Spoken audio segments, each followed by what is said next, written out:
Ćao svima, danas ću vam pokazati kako promeniti start dugme ili ovo ovdje dugme na Windows 7 i hajdemo, otvorite vaš pretraživač.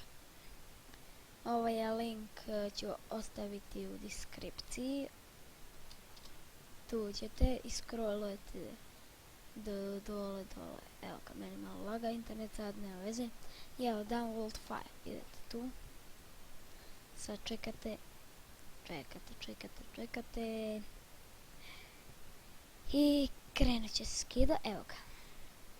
I sad dobro, više nam treba internet. Uđete ovdje, raspakujte ga ovako, ja najlakše, i ovo nam više ne treba. Delete. Sada uđete u ovo i sad vidite ovdje, idete na desni klik i rename. Evo, exe1 samo brišite, zato što je to neka greška, ne znam ni ja zašto.